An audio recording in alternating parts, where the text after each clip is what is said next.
Camera, lights, action.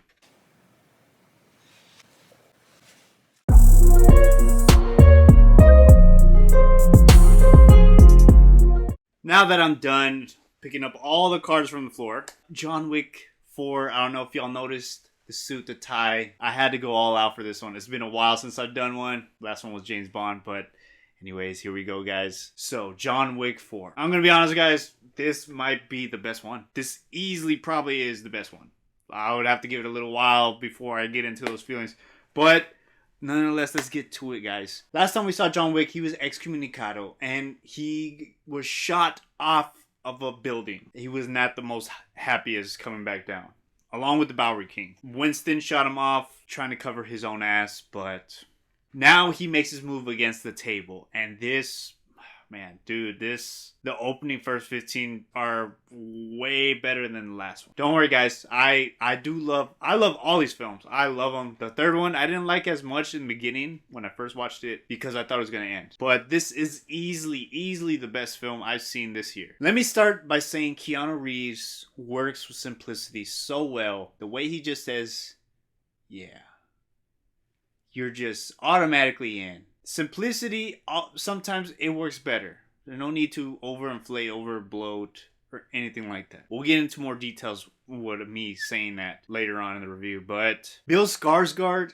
is a wonderful villain in this film. So if you don't know who he is it. He is the It clown. And in this one, I think he learned a lot from it. He has that Vincent D'Onofrio Kingpin vibe where he has that Kingpin D'Onofrio vibe of him.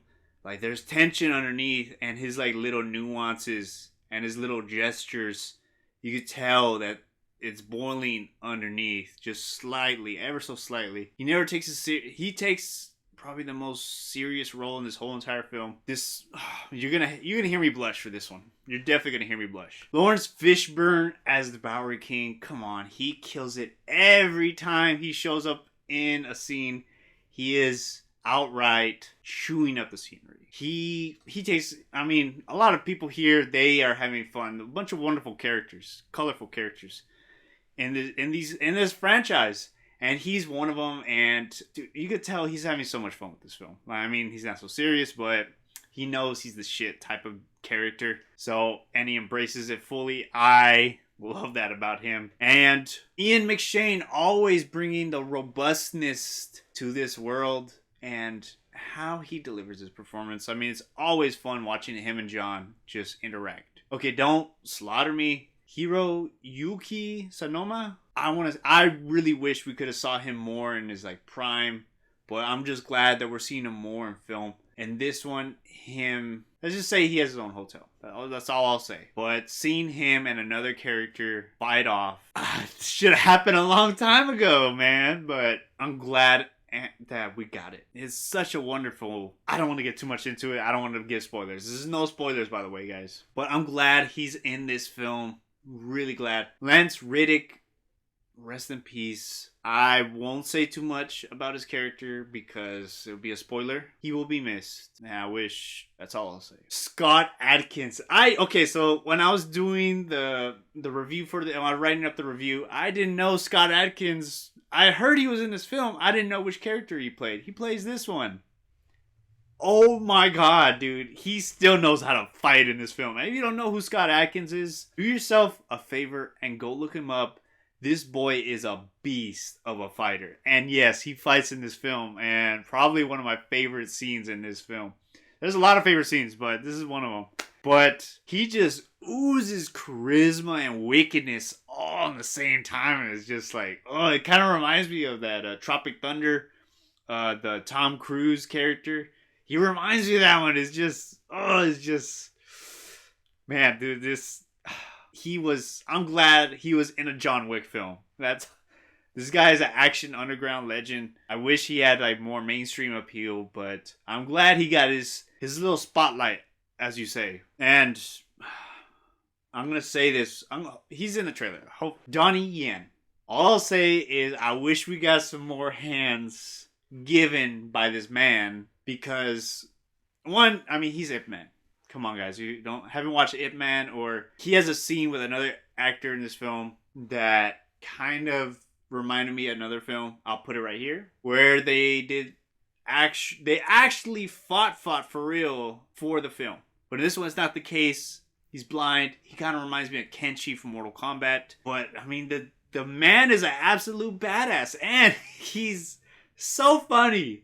I don't get why he's always playing the blind character. I don't know. I don't understand. From Star Wars to here. But I'm glad he's getting a spotlight in the mainstream. Donnie Yen deserves more acting chops. Hopefully, maybe we can get like a series just off of him. But Donnie Yen, I'm glad he was in this film. I really am. He's not an enemy, but he has... You know how it is with these movies. They're enemies, but they have to do what's necessary or whatever. But for the high table.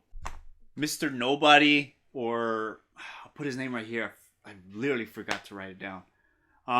He was a cool character, but I didn't understand why he was in the film. I feel like we could have cut like 15-20 minutes with this guy in there. Great scenes when he was in it. I'm not gonna lie, with him with his dog, I thought he was gonna be related to a certain character we saw in the third one, but he wasn't. I'm glad we're getting dogs again in this film. That's all I'll say. And I mean, of course, John Wick all started with the dog, so...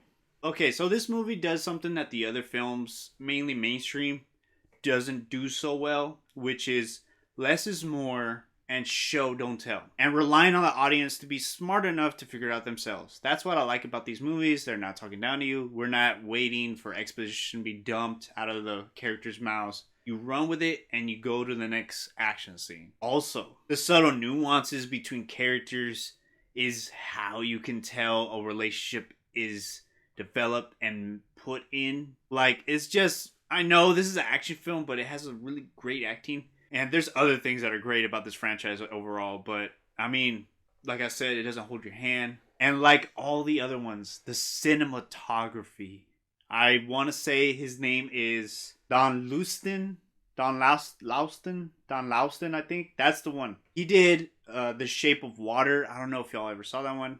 I haven't seen it yet. I need to go watch it. I know. Again, he just, even just the, not just cinematography, but the lighting in these films are absolutely beautiful to look at, because sometimes I'm looking at the film, I'm like, I can't believe this is an action film. Because from what I'm used to is just, I'm used to the 80s, 90s, 2000s type of like action films, Jason Statham, all that. That's what I loved about movies, action films. And this one being a blend of really great cinematography and well shot angles and positions to these films. And I'm like, it's not a bad thing. It's just when you can actually see the action, that's what you're here for. And I feel like John Wick has really reinvigorated the Hollywood landscape to start doing long shots and doing more stunt performing. Like the guy, and fun fact, the director of this film is actually a martial artist and was a stunt double for Keanu Reeves in the first Matrix movies. The scenes in this film, the action scenes alone, probably, I don't know whether it's recency bias, but I had a lot of fun with these. Like, the Japan scene was outstanding. You don't expect damn. So, the way it is in this film, it kind of builds up the tension like a horror scene, I guess. Like the way horror is, where it builds up the tension to give you that scare. This one does the same with tension. It builds up, not with horror, but with like, it ramps up the tension with the drama of the characters and the action that's about to blow up. But you're still waiting for it to blow up while it's just right below the surface. Like, once one character cracks, that's when all hell breaks loose. And that's what keeps your attention through the whole entire action scene. Like, when it's leading up to it. Yeah, you want to get to it, but you're kind of liking, like, the tension is like, when are they going to throw hands? Like, oh man, it's just absolute blast this film is. And I know it's like the longest one. And originally it was 3 hours and 45 minutes. This one's like 2 hours and 45 minutes. But I did not feel... The last one felt slow. Really slow compared to this one. That's all I'll say. And there are... The best action scene has to be the crane, like, dollhouse scene. You'll know which one I'm talking about. It made me want to go play some Call of Duty after that. Like, some classic Call of Duty. Just, my God, man. It was... I want to see some more... I want to see more John Wick world after this. I hope that show Ballerinas comes into fruition. I really do hope so, with Stars or whoever's doing it, Amazon. Oh, I really want to see that. The staging and the camera work, absolutely phenomenal. I mean, there isn't that much to like. It was actually a pretty funny movie too. Sometimes like the whole audience was laughing when a character said, "drop the f bomb" or something like that. I think the one thing was like there's a scene with stairs, and in my opinion and most of people's opinions, I think you could have been like, all right, you could stop falling.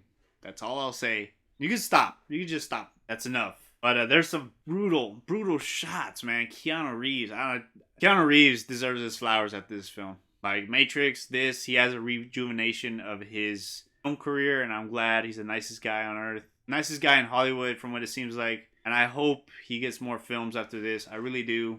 I'm glad he kind of brought the action film genre back to where it is now, with Nobody and other films like this Bullet Train, one of my favorites that came out last year. But if I had to give this one a rating, it would have to be 9 out of 10. Thank you guys for watching. Might be reeling back on the film reviews and start focusing more on the comic book stuff since y'all been liking it. Again, thank you guys. Subscribe if you haven't subscribed. Like the video if you liked my little transition. Guys, I will see you later. And trust me, guys, if TikTok goes away, I won't.